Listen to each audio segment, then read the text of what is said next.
71వ జాతీయ చలనచిత్ర అవార్డుల ప్రధానోత్సవం సాయంత్రం న్యూఢిల్లీలో జరగబోతోంది.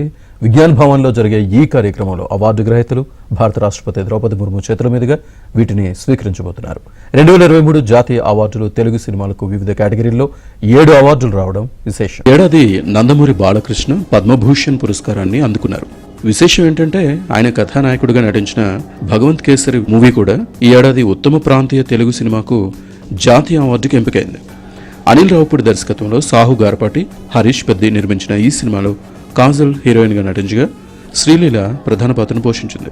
విమెన్ ఎంపవర్మెంట్ నేపథ్యంలో రూపుదిద్దుకున్న ఈ సినిమాకు సముచిత గౌరవం దక్కిందని తెలుగు రంగంలో పలువురు భావిస్తున్నారు.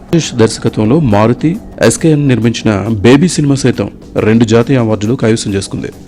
బెస్ట్ ఒరిజినల్ స్క్రీన్ ప్లే రైటర్గా ఆ సినిమా దర్శకుడు సాయి రాజేష్ ఎంపిక కాగా, అదే చిత్రంలో ప్రేమిస్తున్న పాట పాడిన పివిఎన్ఎస్ రోహిత్ ఉత్తమ నేపథ్య గాయకుడిగా జాతీయ అవార్డును అందుకు హీరో తేజసజ్జ నటించిన పాన్ ఇండియా మూవీ హనుమాన్ కు సైతం 2 జాతీయ అవార్డులు వచ్చాయి. అందులో యాక్షన్ సీక్వెన్స్ ను కొరియోగ్రఫీ చేసిన నందు, పృథ్వీ బెస్ట్ యాక్షన్ కొరియోగ్రాఫర్స్ గా ఎంపికయ్యారు. అలానే ఈ సినిమాకు ఏవిజిసి విభాగంలో నేషనల్ అవార్డు వచ్చింది.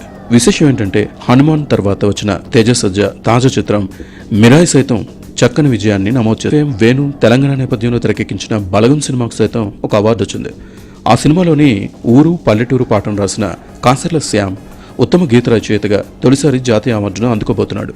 అలానే గాంధీ తాత చెట్టు చిత్రంలో ప్రధాన పాత్ర పోషించిన దర్శకుడు సుకుమార్ కుమార్తె సుకృతి వేణి సైతం ఉత్తమ బాలనటిగా ఈ రోజు జాతీయ అవార్డు అందుకోబోతున్నారు. 23కు గాను షారుఖ్ ఖాన్, విక్రాంత్ మాస్సే ఉత్తమ నటుడు అవార్డును అందుకోబోతున్నారు.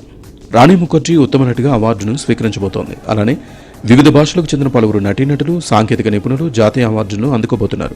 ఇదే వేదికపై ప్రముఖ నటుడు మోహన్ లాల్ సైతం దాదాసాహెబ్ ఫాల్కే పురస్కారాన్ని రాష్ట్రపతి ద్రౌపది ముర్ము చేతుల మీదుగా స్వీకరించబోతున్నారు.